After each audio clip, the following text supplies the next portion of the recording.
प्रहलाद जोशी ने अब से कुछ देर पहले ट्वीट किया। क्या कहा उन्होंने ट्वीट करके, वो मैं आपको बता दूं। कांग्रेस के नेताओं में मूर्खतापूर्ण बातें करने में आपस में होड़ सी मची हुई है। कांग्रेस के नेता अधीर रंजन चौधरी ने लोकसभा में प्रधानमंत्री को लेकर जो टिप्पणी की वो बहुत निंदनीय है, आपत्तिजनक है। यह ट्वीट किया गया प्रहलाद जोशी की तरफ से। राहुल गांधी को पूरे देश और सदन से माफी मांगनी चाहिए। तो प्रधानमंत्री को लेकर जो टिप्पणी की गई है उसी पर यह ट्वीट। देखिए क्या बातें इसमें लिखी गई हैं। कांग्रेस के नेताओं में मूर्खतापूर्ण बातें करने की होड़ मची हुई है। कांग्रेस के नेता अधीर रंजन चौधरी ने लोकसभा में प्रधानमंत्री को लेकर जो टिप्पणी की वो बहुत ही निंदनीय है, आपत्तिजनक है।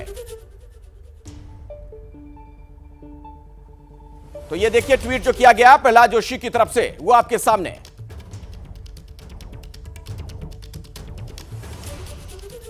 सीधे अभिषेक उपाध्याय के पास मैं आपको लिए चलता हूं। अभिषेक, कुल मिलाकर तस्वीरें जो बड़ी नजर आई है अविश्वास प्रस्ताव के दौरान चर्चा में, वो लग तो यही रहा है कि सत्ता पक्ष हो या विपक्ष, सिर्फ और सिर्फ स्कोर सेटल किया जा रहा है। देखिए, एक बात समझना होगा हमको, स्कोर तो सेटल किसी भी ऐसी चर्चा में किया ही जाता है अखिलेश। लेकिन जो मैं आपसे पहले भी कह रहा था कि देखिए, हम यहाँ स्ट्रेटजी पे बात कर सकते हैं कि स्ट्रेटजी क्या होगी, रिजल्ट क्या होगा, ये हमारे हाथ में नहीं है। रिजल्ट की स्थिति तो ये है कि उसको रिजल्ट जो होता है वो एक तरह का एक्सप्लेनेशन होता है, विश्लेषण होता है। विश्लेषण तो ऐसा होता है कि राहुल गांधी हिमाचल गए भी नहीं, लेकिन हिमाचल की जीत का श्रेय भारत जोड़ो यात्रा को दे दिया गया। गुजरात में बुरी तरह हारी कांग्रेस, तो उसका जो है उसका ठीकरा स्थानीय नेतृत्व में फोड़ दिया गया। ये सब विश्लेषण है, ये समर्थक करते रहते हैं। लेकिन इससे बच करके हम सिर्फ स्ट्रेटजी पर अगर फोकस करें तो अखिलेश, मैं वही आपसे कह रहा हूं, स्ट्रेटजी यही है, बीजेपी की यही स्ट्रेटजी है कि इसको राहुल सेंट्रिक बनाया जाए, और वो लगातार इस पर काम कर रहे हैं। और कांग्रेस की स्ट्रेटजी यही है कि मोदी को कॉर्नर करते हुए राहुल गांधी को आगे लाया जाए। तो बात को समझना होगा हमको, बीजेपी और कांग्रेस दोनों ही एक ही स्ट्रेटजी पर काम कर रही हैं, और स्ट्रेटजी ये है कि 1 to 1 की ये फाइट है, मोदी बनाम राहुल की फाइट है। इसके फायदे क्या होंगे, नुकसान क्या होंगे, ये तो 2024 और अभी जो विधानसभा चुनाव वो बता देंगे। लेकिन रणनीति पर हमको बात करनी चाहिए, और रणनीति यही है कि इसको 1 to 1 की फाइट बनाने की। और अभी जो पीएम का भाषण होगा वो इसी रणनीति की एक आपको अगली कड़ी के तौर पर आपको दिखाई पड़ सकता है। और पीएम मोदी का जो भाषण होने वाला है उससे पहले आप देखिए ट्विटर वॉर भी शुरू हो गया है। सुप्रिया श्रीनेत जो कि कांग्रेस की प्रवक्ता हैं, उन्होंने ट्वीट करते हुए कहा कि 4 तो बज गए, कहां है प्रधानमंत्री, डर गए क्या। प्रधानमंत्री के संबोधन से पहले सुप्रिया श्रीनेत ने यह ट्वीट किया कि 4 तो बज गए, कहां है प्रधानमंत्री, डर गए क्या। आशीष कुमार सिंह के पास मैं आपको लिए चलता हूं। आशीष, लेकिन सवाल तो फिर यह भी पूछा जाएगा, ये ट्वीट देख रहे हैं हमारे दर्शक, देख लीजिए, आप पढ़ भी सकते हैं। लेकिन सवाल तो यह भी पूछा जाएगा ना आशीष कि राहुल गांधी को भी जब चर्चा की शुरुआत करनी थी, वो आए नहीं शुरुआत करने, इस तरह के ट्वीट का मतलब क्या है आपके? देखिए, मैं फिर कह रहा हूं अभिषेक, ये आईटी सेल्स की लड़ाई है। ये बीजेपी ने अपनी तरफ से ट्वीट किया जिसमें प्रधानमंत्री को ये कहते हुए दिखाया एक एक का सम्मान किया जाएगा। तो सुप्रिया श्रीनेत क्योंकि कांग्रेस का सोशल मीडिया हेड करती है तो वो रिटेलिएट कर रही हैं।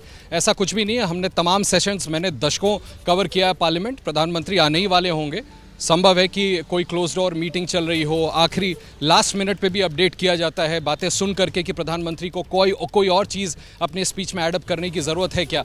मुझे नहीं लगता कोई बहुत ज़्यादा देर होना है। प्रधानमंत्री आएंगे और इस मोशन का जवाब देंगे। अब ये देखना बड़ा दिलचस्प होने वाला है कि प्रधानमंत्री को अमूमन साल दर साल आपने अखिलेश और हमने देखा है कि प्रधानमंत्री के पास बोलने की ऐसी शैली है कि मैं फिर से दोहराऊंगा, वो तमाम विपक्ष को ध्वस्त करके रख देते हैं। तो निश्चित तौर पे सबकी नज़र है प्रधानमंत्री की तरफ कि प्रधानमंत्री उन मुद्दों पर क्या बोलते हैं। कुछ गलतियां जो अपोजिशन ने की, जो अचानक ही डिस्ट्रैक्ट करके किसी और मुद्दे पर ले गए, राहुल गांधी पर किस देने का आरोप लग गया, या तमाम दूसरे तरह की बातें। अधीर रंजन ने जो नीरव कह करके, हालांकि उन्होंने बाद में डिफेंड किया कि मैं चुप रहने को उससे सिग्निफाई कर रहा था। तो ये तमाम ऐसे मुद्दे हैं जिन पर प्रधानमंत्री निश्चित तौर पर राहुल गांधी और तमाम विपक्ष के नेताओं को घेरने की कोशिश करेंगे। इस तरह का सोशल मीडिया रिटेलिएशन जो चल रहा है, मुझे लगता है मोमेंट्री, इस पर ज्यादा ध्यान देने की जरूरत नहीं है। और मुझे नहीं लगता कोई बहुत ज्यादा देर होगी, प्रधानमंत्री आएंगे और बाकायदा जवाब देंगे।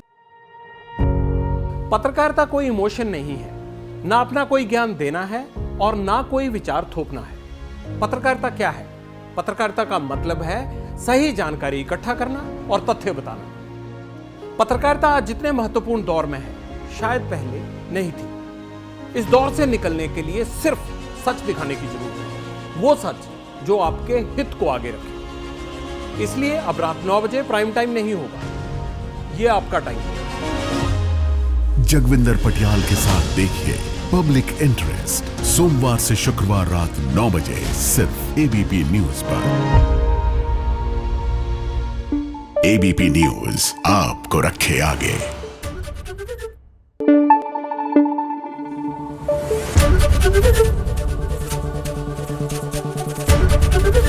एबीपी न्यूज आपको रखे आगे।